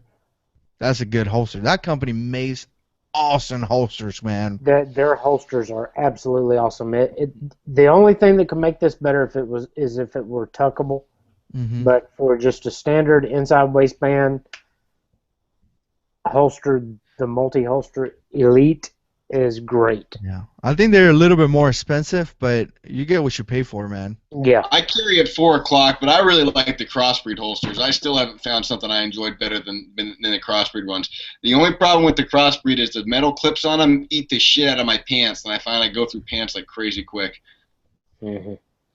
I've tried the, not necessarily crossbreed, but the maybe that is it. The half leather, half Kydex. Yeah. And I just don't. I actually find them less comfortable than just a full Kydex shoe. Yeah, the next holster I get, I think it was Blade Tech that I was looking at, that they have an inside the waistband that'll work with the 300 the Surefire 300X Ultra that I'm throwing on my Glock 17, and so I think I'm gonna try the Blade Tech one that's just the full Kydex, and I'll see how comfortable that is when I give that a test run. Yeah, this is actually a T&E holster. This is not an available holster to the public, but I rock 4C Tacticals holsters. This is a light inside the waistband light holster that is not available right now. This is just testing it, but I like 4C Tacticals. Again, I'm more with Al here. I'm like very minimalist. I like less as possible. Yes. And so that's what it adds. There's 0.8 millimeters on each side. That's the thickness of the Kydex. Adds that plus the clip on one side. That's what I like. I carry at 4 o'clock or so, somewhere in there. Hmm. Yeah, I do the same. I carry up 3:30, 4 o'clock, and I also carry about 1 o'clock. I carry about 345. You know, is that around 345, 350? Is it? But the biggest thing, me personally, I like high-dead holsters. I like very simple holsters that I could just put on and take off. But I think the biggest thing with 4 o'clock is that you just got to have a little bit more situational awareness because if you are at a supermarket anywhere, you got that gun back there. Somebody could get close to you, and you just gotta have a little bit more situational awareness than have it at 1 o'clock. I mean, 1 o'clock you facing the bad guy, you have to like actually go through me. But not saying that somebody's gonna go and take your gun out, but there's a little tiny possibility that that could happen. So Right. you just got to be able to have that situational awareness. Make sure you people don't get close to you, which you should have just because you have a gun. And 1 o'clock is good, but if you are like when I got out of the Marine Corps, I was like 215 pounds, and now I'm like 200, like 240 pounds. 30 pounds later, and if you don't believe me, go back like a year ago and watch my videos. Yeah, if you get really fat, you can't. Yeah, carry 1 o'clock's tough on a fat boy. Yeah. Yeah, I mean, Jarhead, I weigh 175 pounds when I'm soaking wet. It's hard for me. I don't understand how people carry the appendix carry. It's just, to me, it's extremely uncomfortable. And I don't know. Maybe I'm missing something with it. I've never found a comfortable way to carry it like that. Maybe I just don't wear my pants high enough. I don't know if you have to be like an old man and wear it up to your. It depends what you do too, Well, man. If you work. Okay, now I'm going to say this, and this is not at all racist. This is just. Oh Lord, here we go. It is called Mexican carry. No, Mexican carry. 1 o'clock position is Mexican carry. Mm-hmm. And Mexicans do tend to wear their pants higher than a lot of Americans do. Well, Mike, you're old. Where are yours at? Stand up. Let's see them. Are they at your chest? Is that? No, my pants are not at my chest, and I'm not that old. Hey, By the way, you're gonna get there too, buddy. Mine go below my belly. The best comment ever in a chat just happened of where's it at here? Of JX6 just asked, how does Bisquick carry without pants on? Just about. That is excellent. Yeah. Something I didn't talk about too, which I meant to too, is carrying an extra magazine that needs to be done. Because if you carry a semi-automatic handgun, the largest point of failure would be ammo and magazines. And guess what? Carrying an extra magazine solves both those problems. Yeah. Yeah. A lot of guys typically talk about extra mag just because extra ammo, and it's not so much just the rounds. It's just the fact that you may have a malfunction and you need to replace the magazine and all that stuff. But again, I'm so guilty, man.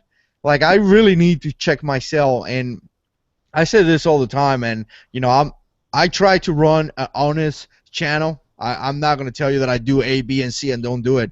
I think I need to check myself because sometimes I don't carry a flashlight, sometimes I don't carry a magazine, and yeah, that's definitely not good, man. So I'm known from wearing basketball shorts and tactical crops and tactical shower shoes. Crocs. And You got those in multicam? yeah, and go to the corner store and come back, man. Definitely not the best way to go, but hey, it happens. So I'm not the only one that does that. I know some of you guys may do that as well. So you guys gotta now. I'll admit I never. Now I carry it in I carry an everyday carry bag. Mac, I think you call it a Merce. But I carry a sling backpack. I call it a tactical men purse. Yeah, there you go. I carry a sling backpack, and I do keep a spare mag in there, but I never keep an extra mag on my body. Now, and once again, Mac has made fun of me for this, but I do carry a single AAA battery. What is it? ITP A3 EOS. So I always have a light on me. But Do you at least carry a real light in your purse? I do. I have a real light in my purse. Okay. I think Mac is like operator status. Like he carries like a Glock 17 with like 6 mags and like 2 flashlights and 6 No. and a I backup Glock 26 on I his have a amp. Glock 17. I have a pocket knife. I have a real flashlight, like a friggin' Surefire, and like I carry my spare mag. Like that's my everyday carry. Like You know something too, man. I Like don't like extra crap. I don't like. Nick's the one that carries friggin' two knives. I mean, come on. Yeah. always like kills me seeing these people doing this videos and like I carry this and a flashlight and a lighter and a ferro rod and like 6 pistols and 3 like dude, like seriously. Like, Yeah, the guys that carry the ferro rods are the ones that really kill me when I see them dumping and they're like, yeah, I've got this ferro rod, and then the one guy that was carrying like the end of a Bic lighter with like cotton swabs so he could like start a fire. It's like, dude, you're walking to Walmart, bro. Like, what do you think is gonna happen? I don't know. I mean, definitely something happened. They're gonna be have, very well protected. If something happened, those are the guys that are gonna have higher chances than me and you. But I don't know, man. I don't see myself doing it, man. Maybe I'm wrong. You know what I'm saying? Jarhead6 and I have a mutual friend that it is absolutely obvious that he wears fatigues every day because there is no way a person could carry as much EDC as he does without having all the pockets that are available on a Class B. Does his name start with a T? Don't go there. No. Oh, okay. Starts with a B. Bravo. Okay. But no, seriously, a flashlight, and it's funny too, is Jarhead, I think, put out a video saying he doesn't carry a flashlight. I put out a video saying this is the most important thing you can carry, and he was like, bro, did you do that because of me? Yeah, you called me. No, wait, let me take it back. I do recommend you to carry a flashlight. I just haven't found a good one. So, and the last one that I had, I broke it doing a video for YouTube because that's what I do, like straight up torture test that flashlight. And I do have another one in here someplace, and I have it for home defense and things like that. But I just haven't found something. I need something very small, like what the Alabama Owens is showing, to carry. I don't see myself carrying a full-size flashlight like Mac is doing. Well, that's what this goes on my keychain, and I'm able to carry it, just with my keys. These, like my flashlight and my pocket knife, are the things that they get used every single day, and I use them. I use them multiple times a day. So to me, these are the most useful things that you can carry. In your everyday carry. I'll show you my pocket knife, and here I'll do a shameless plug for Nick. Pocket knife. This is a Gerber fast draw. Is that what it's called, Nick? I can't find it anymore. I've actually tried to find that knife. Yeah, they stopped making them, but it's a assist open, nice blade. I've had it for a year and a half now, Nick. Yeah. And it's been my everyday carry ever since I got it. Actually, a great knife. I do believe that if you're gonna carry a knife, that knife should be good enough for you to do whatever utility work you got to do, but also be able to defend yourself. Yes. That's just my take on it, because a lot of guys got this little tiny blades that, I cut paper and I cut this, but if something happened, you may go down to that knife and you're going to have to like defend yourself with that knife.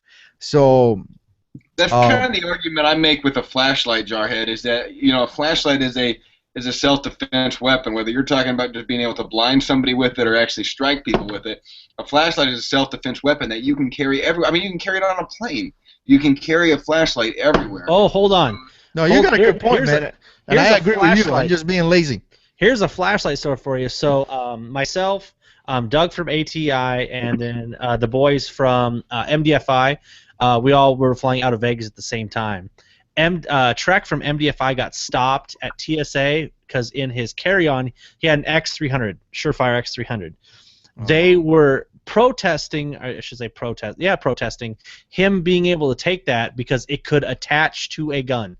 Best reply ever is Keith goes, so does my hand. End of conversation. End of conversation. It was awesome. Oh well, hey, but if you listen out there, just I will go with Mac choice. Yeah, you're definitely right, man. Flashlight could be used as a self-defense, all that good stuff. Like I said before, I'm just being lazy, man. But yeah, you're absolutely right there. Jarhead, you need to go out and buy a Surefire G2X Tactical. That'll be the next flashlight I buy. I think I 50 had bucks. one of those, a G2 something back in the I don't days. remember which one is this. This is like a G something or other. I don't remember. I always buy Surefires. I always forget what model they are, but I usually buy whatever one. I bet you that looks like a G2X. It's a G something. I remember. I don't remember, Is but it like anyways, that's 50, 60 bucks. yeah. I want to say I paid like $55 for it at the PX, but that like this is what I started buying because I was like, well, $55. Like if I like, I mean, they're like indestructible. I mean, it's a great flashlight for $55. So that's what I've always carried, and that's what I typically just buy these now. Yeah. You're gonna get what you pay for, though. The more you spend, the better quality you're gonna get. I have a. Well, yeah, but I mean, I'm saying Surefires all around are good quality. Like you don't need to actually go out and spend $300 on a quality Surefire. These ones they're kind of mass-produced military models, and they work really well. Yeah. I got to tell you though, but one thing that I tell people, because every time we do a video, we're gonna get some comments and people are gonna argue and debate. We all know that. We've been on the internet for a while, but a lot of guys say, well, if you carry a gun, what about if this happen? If you carry a revolver, which I do, I don't care. Revolvers are cool, and I carry them. So if you don't like revolvers, I don't care. I think they're cool, but some people will always argue, and some people will always what if, oh, why are you carrying a revolver? If you face two attackers, then this is going to happen. And then you're carrying a Glock 19. Well, what about if you face terrorists? This is going to happen. I mean, we could what if everything to any type of situation, but at the end of the day, it's your mental preparation. Like if you run out of rounds, do you want to be a victim? You do whatever you have to do to survive. And I said this in the channel, I don't care. You run out of rounds, throw that pistol to the guy's head. Pick up a chair and hit him with a table. Pick up something. Defend yourself. Survive. Don't be a victim. And I mean, we saw that with the active shooter situation at the airport. People running inside bathrooms where there's no escape route. Like, be aware of that. It's not only going to be the tools that you have to survive that situation. It's you. You are a machine. You are the training tool. The way you utilize those tools is how you're going to survive. You know what I'm saying? I don't know where I'm going with this, but I go into this like rants, and at the end of the day, I'm like, what am I saying? Where was that going? Yeah, but yeah, man, you are the tool. So utilize those tools, or you are the machine. Utilize those tools to your survival. People like to question everything. If you carry a Glock 26, you only have like whatever many rounds, like 10, 12 rounds or whatever. Carry a Glock 9. Come on, dude. We could what if something to dead. I'm done with my rant. I have no idea what I was going with that one. Don't run into bathrooms. That's what I got. Yeah, here we go. Don't run into bathrooms. Active shooter situation, have escape route. Don't go inside a bathroom. You can't escape from there. So. I don't know. I was kind of crossed the vents like on Die Hard. Is that cool? L228, I think, kind of summed up what you're going at with.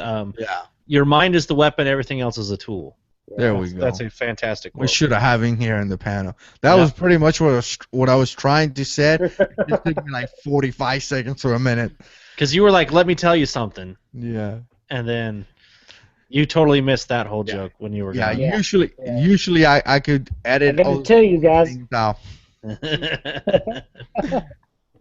I just let me see some things that I wrote down here from the video that I put down with concealed carry dunks.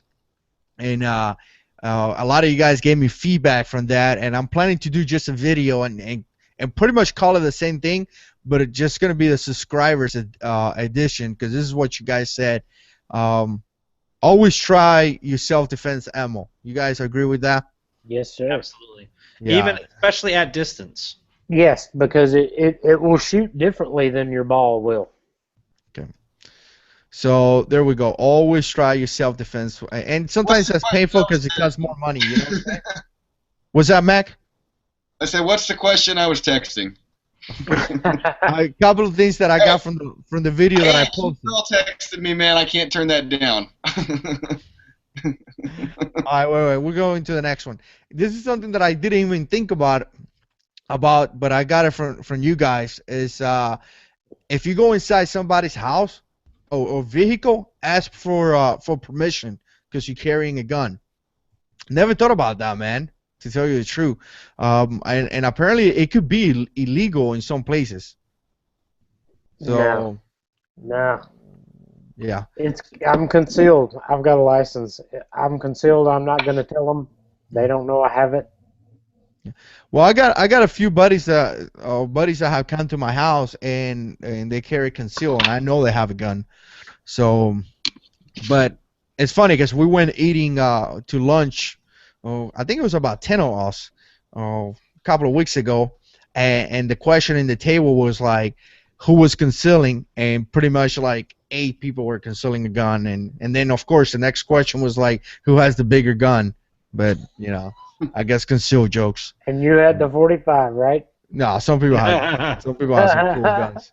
So, all right, let's see. Spend. Definitely spend money on training. You guys agree with that? Doing training. All right, good. I know what Mac's answer is. Yeah. Get a belt. I just watch YouTube. We're good. Get a belt. Any belts that you guys recommend? Man, I'm honestly down to a belt. I'm still looking for a belt. I will plug Tough Products, Easy to Feed, Cobra Ranger belt. It's a long name. It's got a Cobra buckle. It's a thick belt. It's an awesome belt. It's what I've been rocking for almost 8 to 10 months at least. Is Awesome it a belt. tactical belt though? It's got a Cobra buckle, so. What's the deal with this Cobra buckle thing? See, I like the Cobra buckles, but I need a leather belt, something I can wear with khaki. No, Mike, that's what I use. I don't like the tactical ones. I use a leather belt. To me, I'm not a fan of like having it like the tactical belts on all the time. Because you want it to match your leather pants. What's that? Exactly. Well, no, like a Cobra buckle does not go good with leather pants. Or chat. We know. I'm not gonna lie. No. Anyway, so the I like just leather belts. Mike, I'm the exact same way. And I was looking around for one for a while, and I had eventually settled on getting the crossbreed ones just because I like crossbreed stuff a lot, and I was gonna try one of theirs. And then a friend of mine got too fat for this one, and so he gave it to me. And this was a custom one with the shark skin lining and everything. It's awesome. It was like $150. Oh, cool. I was never gonna pay that for it, but I was like, all right. Fat Chunk couldn't handle it anymore. I've actually hit up quite a few companies, and nobody will send me a belt for evaluation. Man, I don't know about paying $100 for a belt, man. It just that's why I keep hitting up companies for evaluation. Nobody will send me one though. Yeah, I just don't know. All right, so I'll wear a Fossil. Yeah. It's thick. It's about 2.5 inches, and it's a thick leather. It's pretty rigid, but it's not a concealed carry belt, but it's thick enough that it actually holds pretty well and will keep the weapon retained well. All right, let me see a couple more. Carry a gun is not a game. You guys know that. If you're gonna carry a gun, you better be sure that you may have to use that gun. Carry full time, not part time. That's like the big one, man. Like some people don't carry their gun full time. They just carry their gun for special occasions. I'm definitely not into that. Carry your gun full time, and with that, carry your gun loaded. Like, why people keep carrying a gun not loaded, man? And this whole thing with carrying with empty chamber just it boggles my mind. I don't understand what you're scared of. Yeah, and the thing about this is that we continue to hear people saying, well, you're going to have, something comes out, you take it out, racked around, it's pretty easy. And I would totally disagree with that. First of all, you are going to be in some type of confrontation. It's not going to be, may not be hands-on, but you arguing with somebody. Because if you get to the point that you got to pull your gun out, you're having a strong conversation with an individual. Because before pulling your gun, there's gonna be talk, there's gonna be commands, there's gonna be you telling that bad guy, hey, go away from me, stop harassing me, or stop trying to do whatever. So that is it. We talking if you're not gonna get surprise attack. Somebody just gonna sucker punch you or take a gun out, and you're not gonna have time. You're just gonna be nervous. You're gonna be in a confrontation. You are not going to have that training to have that muscle memory. Muscle memory takes thousands of repetition and years of training for you to do it. I mean, come on, people. You're not going to do it. And then there's going to be so many factors. What about if something happened with your belt, something happened with your T-shirt, where you tried to move your shirt and it didn't move the right way, you didn't grab the gun. I mean, so many factors for you to take that gun and rack it and then engage. You're playing with your life, man. Have that gun ready to go and have training enough. I mean, that's why we recommend a good holster. Like, a holster is going to protect the trigger. You're not going to shoot yourself. If you don't play with your gun, you're not going to shoot yourself. So, I mean, definitely not good. Don't carry an unloaded gun. That would Sorry, be. I was watching comments, and JX had to go to the post office and didn't realize until I was almost there that I had a gun. Is the post office in no carry zone? Yeah, Yeah. North Carolina it is. Yep. No, that's federal. I was going to say that's federal if it is, but okay, didn't realize that. Yeah. Doesn't matter. But that's beside the point. Well, it's if you're concealed, you know. We're not telling anybody to break any federal, state, or local laws. No. Well, here's my issue with empty chamber. Is number one, they seem to have them in their mind. I'm going to pull out my gun, rack it, and shoot.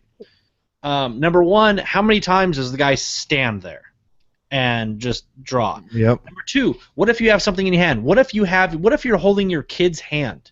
Are you just going to let your kid go and draw and pull a gun and just, hey kid, just run around. Daddy's going to take care of this? I mean, No. what if you're just fighting with the guy? I mean, you're struggling to get your pistol out. Like, it's not. Yeah, that's my next part. Is look at Darren Wilson, the shooting that happened in Ferguson, Missouri. Mm-hmm. So they had a tussle, and again, he had a loaded gun, and it got knocked out of battery. So now, if you're taking an empty chamber and trying to put a round into battery, and you're tussling, you're going to have a far greater chance of your gun not going into battery. Yeah. And click, click, click. Too many factors, man. There's too many factors. I mean, but you, and we've talked about this in previous chats, that when you enter into an engagement, you are already at the disadvantage. That bad guy has the advantage because he planned this attack out and he's taking you when you're vulnerable. So now we're giving him even yet another advantage because we're slowing ourselves down and forcing ourselves to use both hands to get that firearm into engagement. Yes. Yeah. Agreed. I mean, completely. why would you give him any more advantage? It boggles my mind that we're doing this. And that's my argument with open carry. When we talk about open carry, is we're giving him the advantage. He now knows that we have a gun. Mm-hmm. Well, I would say when it comes down to open carry versus the whole conceal carry, because I mean, I'm able to open carry, I conceal carry. If that is the only way that you could carry a gun, definitely carry a gun. Absolutely. Absolutely. I think it also depends on. Go ahead, Mike. Oh, I'm sorry. I was just. If that's the only way that you can legally carry a gun, then yeah, absolutely, open carry is great. And open carry still has its applications. I'm not saying open carry is worthless. There's a reason that cops open carry. There's a reason that military open carries. It has its applications. But for the armed citizen, I think that in general, it does not have that many applications. I think Mac froze. Yeah, Mac froze up. Yeah. I'll pick up with my point. I grew up in a small town 30 miles outside of where I live now. In the city that I live in right now, I would not open carry. It's a large city. The metro area is 250K. I would not open carry here. I conceal carry here. The small town that I grew up in, people open carry all the time because it was a population of 550 people. Mm-hmm. Open carry was a way of life. You saw people with a gun on their hip all the time. You know, you would go into the local diner for breakfast in the morning in the fall and the winter time, and there's guys that have come out of a deer stand and have a rifle slung over their shoulder and a pistol on their hip. It's all about expectation and what people are used to seeing. Now, in a metropolitan area of 250K, people aren't used to seeing somebody with a gun on their hip. They're going to take notice of you. But if you're concealed carrying, you still have the element of surprise. In a town of 550, nobody takes notice of somebody with a pistol on their hip. That's just normal. So you have to adjust to your environment. Very true. Yeah, I agree. I mean, I think I go back to like what we were saying, you know, open carry versus concealed carry. I think that open carry you are giving that bad guy an advantage because he knows you have a gun. And we've seen it in the past where somebody's open carry and a bad guy comes there and take away his gun. We've seen that. There's cases reported in the news where a guy's open carry and somebody goes there and take away his gun. So I prefer to conceal carry. That's just my preference. But if you have to carry a gun and that is the only way to carry a gun, you know what I'm saying? Open carry. I definitely do it. Carry a gun however way is legal for you to carry that gun. And here in North Carolina, where I am, man, people open carry all the time. Like you go to Walmart and there's like 3-4 guys open carrying a gun, and barely people notice, to tell you the truth. Not a lot of people notice.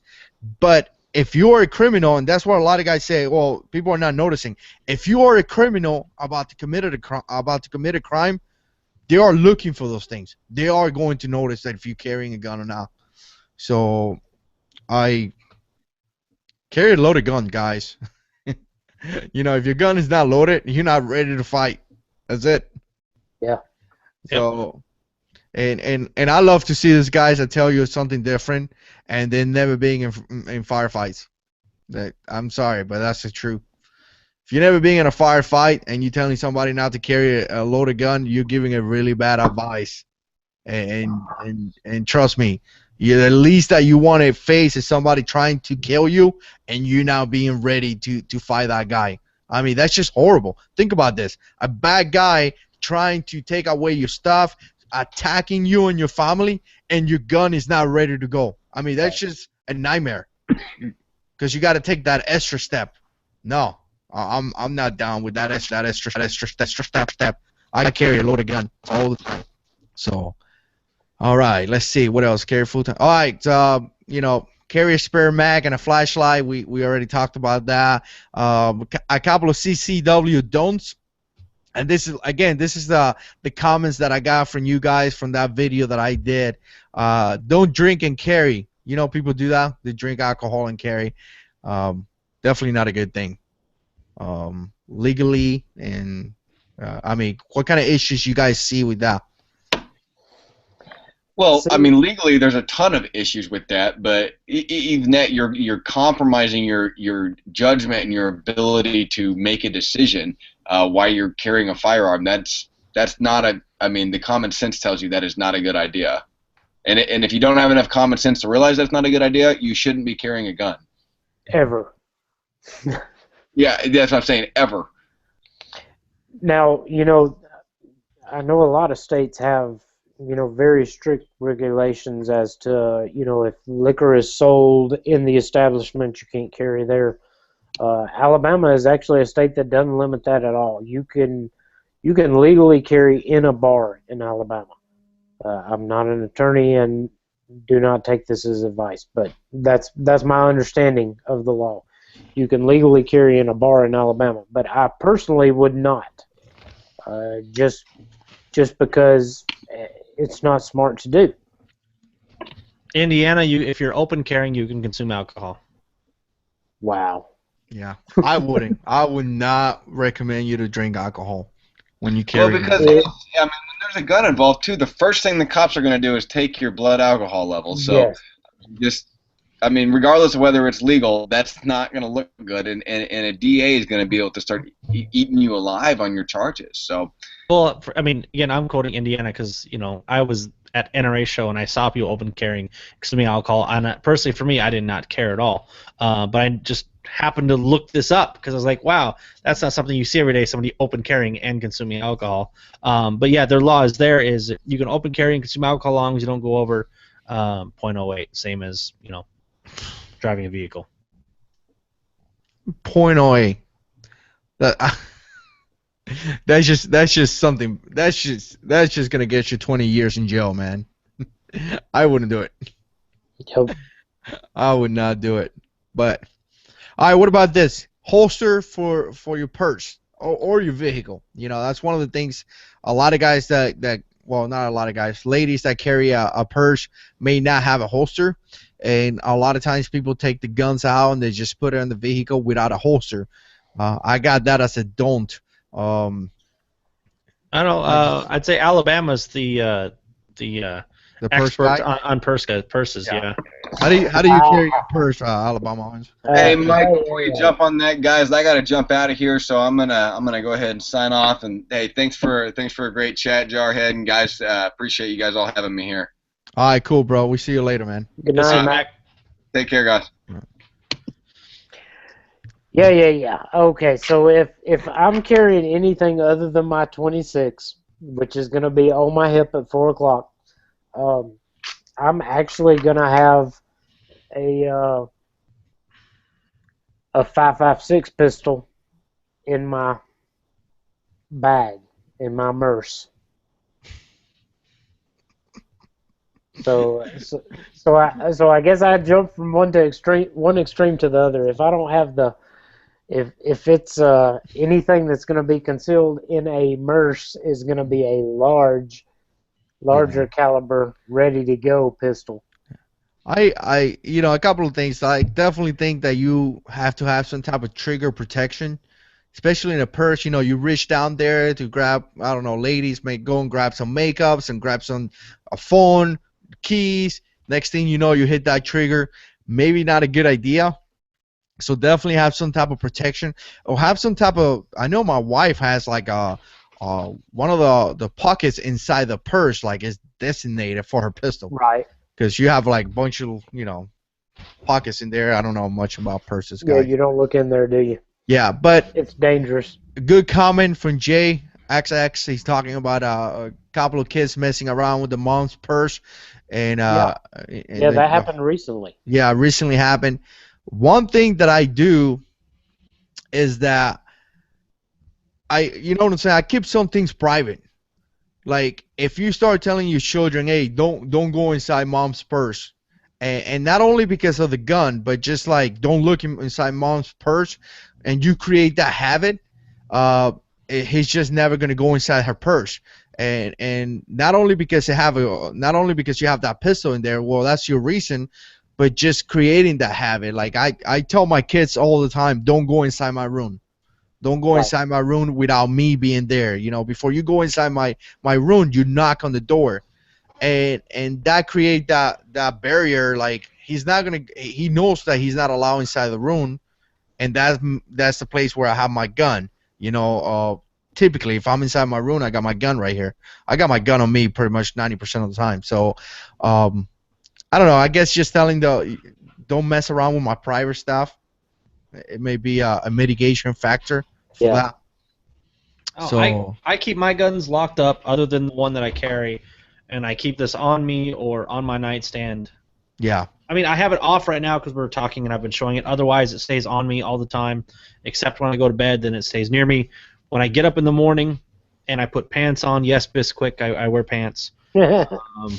This goes on. So if I'm dressed, I have my gun on me. That's just the what I do. A couple of more here in the CCW Dons. Uh, don't draw your gun unless you know your life is in danger. Like the moment that just got to think about this, guys. The moment you drop, you take your gun out, you must be you got to be in fear of your life, or your family's or somebody's life. I mean, you just cannot pull your gun out because you have a disagreement with your neighbor because his dog went into your backyard and opened a hole, and even to the point that your neighbor may come into may start an argument with you. He probably punch you or something, and you shoot that guy, you can still go to jail. You have to be scared for your life. You know, in many occasion, like you have to be scared, like legitimate scare. You know, if you're like 6'2", like me, I'm 6'1" and 240 pounds, and I'm scared because a little guy that is 5'2" and 100 pounds came here and screamed at me. It's not gonna look good. It's not gonna look good. So. Or you know, if Nick comes and pick a fight with me, he's an operator. So, alright. Here's a good one. Don't advertise. Don't advertise that you're wearing a gun. Apparently, there's like stickers and things that say I'm carrying a gun, or you know, you're wearing a T-shirt that says something. You know, I carry a gun. You know, again, you wear whatever you want, guys. Again, this is a comment that I got from one of the guys, and that's about it. So, you guys got anything else going on? I think we're coming up to an hour and 43 minutes. Man, that's just crazy, man. We've been doing this for an hour and a half, man. Like, wow, dude. Blows my mind. So, anything that you guys want to talk about, any questions in the comments, put it in the comments. Anything you guys want to add up when it comes down to carrying a gun. Definitely. The one thing I'll say is carry. Carry. The idea of carrying when it's convenient or carrying when you're going to a bad part of town or carrying carry. Yep. Period. Well, and that's something that you know, when I first started carrying with my wife, like, you know, we'd go to family events or stuff like that. She's like, "Why are you carrying? We're going to a family thing." And I said, "I'm not planning on using my gun in a family thing. In fact," I said, "I know I won't use my gun at your family thing, but it's that thing of you always carry. Yeah. It's just, you gotta stick with it." He said your family thing. Yeah. You carry at your wife's family thing. Yeah. Well, my family doesn't live near me, so they moved away from the smell. But it's just one of just carry. Yeah, I agree. You know, definitely everything else that we talked about. You know, buy a gun that you like. You know, don't. I tell people all the time, go to the range, try different guns, and there's gonna be a chance that you're gonna buy, you know, 3, 4, or 5 pistols before you get to that pistol that you really like, and then when you really like it, somebody's gonna take it away from you. Like my wife, I really like the shield, and she just like jacked that shield away from me. So I was gonna buy a second one, but you know, I like having different guns. But anyways, you may go through different guns. Definitely do some training. I mean, we talked about a lot of things, guys. If you guys got anything else, I think we're gonna like sign off pretty soon. 504, I do the same thing. It's a game with me. When I go out at 504 Dirt Dart said, try to spot other carriers when you go out in public. It's a gun game. I do that. You know, I do it constantly. I'll watch and he pulled up his pants funny. He's carrying. You know, he's, you know, he won't bend over when he's looking to that. He's carrying. Yeah, no, it's, you know, there's things that only other people that conceal carry will ever notice that concealed carriers do. Yeah, it is. It's a game to me. When I'm in public, I'm looking for other people because I want to know, you know, who my compatriots, who my family, who's in there with me. You know, if something were to happen. It's crazy because JH6 he just said that it is his duty. He feels like his duty to carry, and and again, I mentioned this about 600 times. I'm going to continue to say it is not the government or the police or your neighbor or your friend's responsibility to protect yourself and protect your wife and kids. It is your responsibility. Don't blame the cops. Don't blame anybody else. You know, this is just me. You believe whatever you want, but God gave me the responsibility of being the leader of my house and protect my family. Exactly. You know, that's not given to me by Obama, by the United States. That's given to me by God. So I'm going to do that. I'm going to protect myself and I'm going to protect my family. It is my duty, just like Jay said that it is his duty. So, all right, guys, let's do some outros. Anything, don't worry, Nick. I'm coming up to you. You can plug like I got like 15 minutes just so you can plug everything thank you. you have. Man. I appreciate that, man. I So appreciate you know I appreciate the lot of work that you do because you guys got to go and subscribe to him. His link is down in the description box. He actually puts a lot of work into his channel. Not like JH6. I don't. That, He's yeah, not. you talk to so many people. That has to be work, man. Like, I mean, it doesn't pay like work, I can tell you that.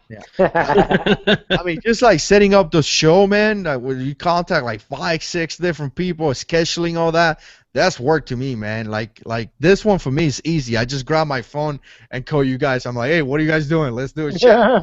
So are you talking about this coming Wednesday when I have on retired Navy SEAL Rich Graham for this coming Wednesday at 8 p.m. Central? Like that? Yep. Okay. I wasn't sure. Now, yeah. Hey, can you plug in his channel because he's cool. He is Von Helmet on YouTube. Awesome dude. Awesome dude. We're going to be talking a lot of dogs and firearms at the same time. It's going to be a cool show. Anybody that could rappel down, stop in the middle of rappelling with a dog hanging from his waist and do like a ninja turn or something and engage the target while rappelling down is cool, man. Yeah. You know what I'm saying? That's just too cool to ignore. Like, you have my subscription if you do that. Yeah. So, but all right, go ahead, Alabama Owens, do your outro. All right. I am trying to get on a regular schedule. I'm looking at Tuesdays and Thursdays of every week. I'm going to be putting out a new video probably in the evening time.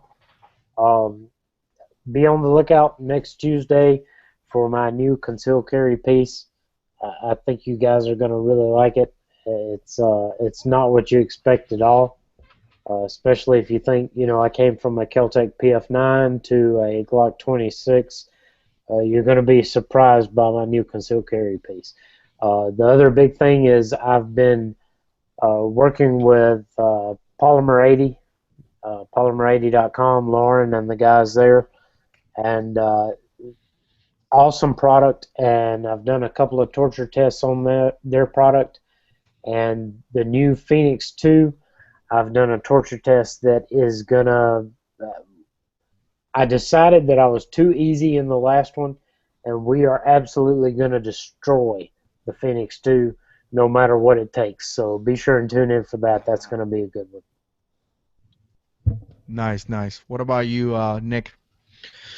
Well, you want me to announce my new series that has kind of been hinted at? So I am starting how to build the ultimate concealed carry handgun. Yep.